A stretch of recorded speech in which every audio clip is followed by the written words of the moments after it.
Andi sebagai pengawal maling. Saya Ilham Alfandi Rasya sebagai saudagar kaya. Saya nama Ilham sebagai barang goib. Saya Teguh Sulawesi sebagai operator. Selamat siang. Di suatu desa hiduplah anak laki-laki bersama dengan ibunya. Hidupnya sengsara dan miskin. Anak itu pernah memaling. Malin sangat disayangi ibunya karena sejak kecil Malin sudah ditinggal mati oleh ayahnya. Ketika Malin tumbuh dewasa, ia mulai berpikir untuk merubah kehidupan ekonomi keluarganya. Malin, kesini nak, bantu ibu untuk membawa kayu bakar ini. Ya Bu,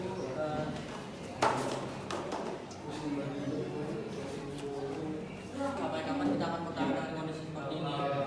Aku tidak tahu. Aku ingin merubah kondisi ekonomi kita. Hah? Mau pergi kemana kamu, Malin? Aku ingin pergi untuk mengubah kondisi ekonomi kita. Apakah kamu menerima tawaran itu?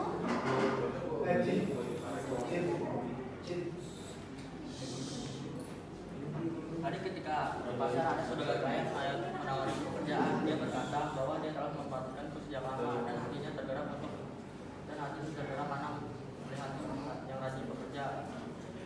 Dia pun mengajakku menjadi salah satu pekerjanya dan ia pun mengajakku seberang pulau bersama. Ibu pikir itu bukan ide yang baik, Malin. Siapa yang akan menjaga ibu di sini?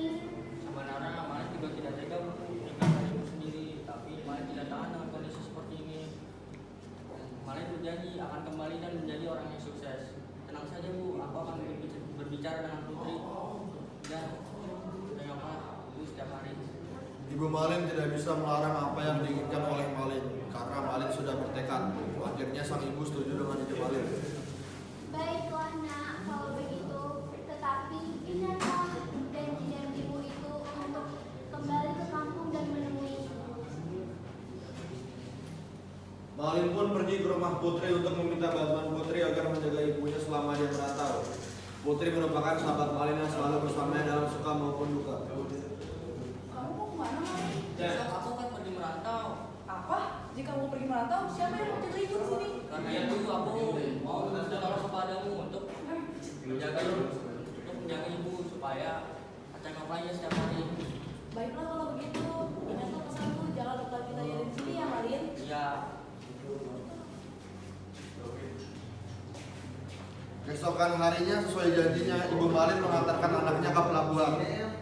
Jaga dirimu baik-baik nak. Ya Bu, doakan mari supaya mari mendapat rezeki yang banyak. Hati-hati nak di jalan. Baik Bu, dadah. Ya. Malin pun memulai perantauannya. Ia pergi berlayar bersama saudagar kaya. Saudagar itu memberikan Malin pekerjaan sebagai karyawan. Saudagar tersebut mempunyai putri Suwartamaya yang bernama Risa. Ketika Malin melihatnya, ia langsung jatuh hati. Risalah yang membuat Malin untuk lebih semangat bekerja. Di kampung halaman Malin, Ibu Malin sangat gelisah dan khawatir dengan anaknya. Beliau takut jika Malin tidak pulang kembali ke kampung halamannya dan melupakan sosok ibu yang melahirkannya.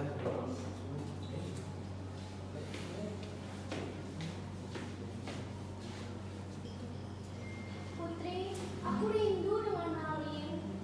Apakah kabar Malin baik-baik saja? Jangan sedih, Malin pasti akan kembali. Dia telah berjanji. Sementara ini, biarkan aku yang menjaga ibu di sini. Terima kasih Putri. Untunglah kamu menjaga aku saat ini. Ya, jangan terlalu dingin ya, Bu.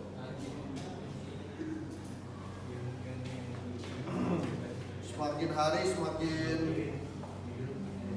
semakin gigih semangat Malin untuk bekerja lebih giat. Sehingga pada suatu hari saudagar memanggil Malin. Lin, kamu dicariin sama kapten ruangannya. Benarkah? Baiklah, terima kasih. Malin mengetuk pintu ruangan saudagar kaya. Masuk. Apakah Anda memanggil saya? Ya betul Malin. Selamat atas kenaikan jabatanmu yang baru saja aku naikkan. Terima kasih. Ya silakan ke ruangan barunya. Malin masuk ke ruangan barunya lalu duduk di kursi barunya dengan kaki terlipat di atas. Di atas tangannya dilipat di depan dada lalu tersenyum sinis. Sekarang aku kaya raya, aku dapat membeli semuanya dengan uangku. Karena itu pasti Risa mau menikah denganku. Semakin hari ibu malin semakin merindukan anaknya, membuat semakin lelah di usia tuanya. Namun putri selalu memberikan dukungan untuk ibu malin bahwa malin baik-baik saja dan akan kembali ke kampung halamannya. Jangan sedih. Aku lelah Putri, kita sudah menunggu Malin selama berbulan-bulan, tapi kan tidak tahu kabar Malin dan Malin juga tidak kembali ke kampung. Percayalah, Malin pasti akan kembali dan menjadi orang yang sukses. Benarkah begitu? Terima kasih Putri sudah menenangkanku. Kerja keras Malin berhasil menjadi orang kaya sesuai dengan keinginannya. Malin menikahi Risa, mereka hidup bahagia dan menjadi pasangan yang romantis. Jilat. Tapi nanti. Apa dengan kamu bisa? Aku sangat bosan. Bagaimana hari ini kita pergi berlibur? Ya, sepertinya itu ide bagus. Bagaimana kalau kita pergi ke Pulau Dua Bebek? Danau yang sangat bagus. Aku sangat setuju. Baiklah, besok kita akan berangkat. Seperti janji Malin, Malin dan Risa berlayar ke Pulau Dua Bebek. Dalam perjalanannya mereka singgah ke kampung halaman Malin untuk mengisi berbagai perbekalan, tapi Malin tidak menemui ibunya. Ia hanya berjalan-jalan di sekitar dermaga saja. Ketika itu putri sahabatnya melihat Malin dan istrinya Risa. Ibu. Iya, ada apa Putri? Ibu, tadi aku melihat Malin. Iya, di pelabuhan sekarang. Hah? Apakah itu benar-benar Malin? Iya, ibu, aku yakin sekali itu Malin. Ayo kita ke pelabuhan sekarang. Ayo. Putri mendampingi ibu Malin untuk menemui Malin. Sampai di pelabuhan, ibu Malin melihat Malin dan membaca nama Malin dari kejauhan, kemudian mendekati Malin. Si kami.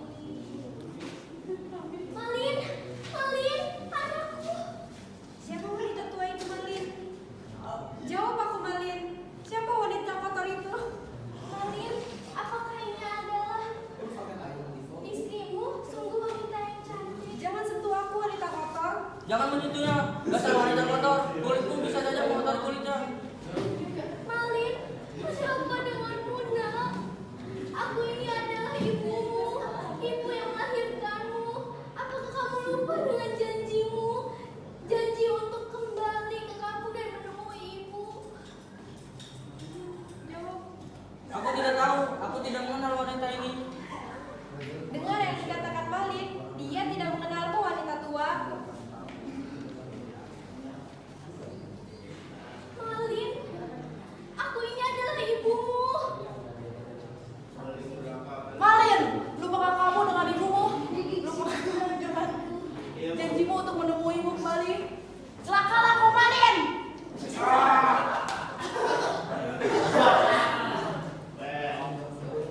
Aku tidak pernah membuat janji kepada kalian. Kalian hanya membuang waktuku saja. Pengawal, bawa dua wanita ini pergi dari sini. Baik tuan.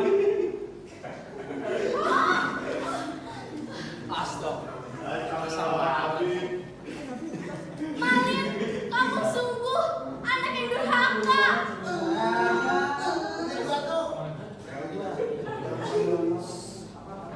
Jangan panggil aku anakku. Aku tidak pernah mengatakan janji itu. Ayo kita pergi dari sini, Risa. Malin, Malin, tidakkah kamu lupa dengan ibumu, Malin? Kamu sungguh-sungguh anak yang durhaka. Aku tidak akan segan-segan mengutukmu, Malin. Buktikan saja aku tidak merasa kau ibuku. Benar-benar anak durhaka kamu, Malin. Kutuklah kamu menjadi batu, Malin. Akan neraka. Permohonan ibumu akan kukabulkan. Ibumu akan mati rasa dan berubah menjadi batu. Di tengah siang, tiba-tiba muncullah petir yang menggelegar dan langit menjadi gelap. Malin, Malin pun berubah menjadi batu. Dan itulah akibat dari anak yang tidak menghormati dan tidak menuruti dan tidak berbakti pada orang tuanya. Kesimpulan dari cerita ini, makanya sebagai anak jangan melawan orang tua, dan harus selalu menghormati orang tua, dan harus selalu berbakti kepada orang tua.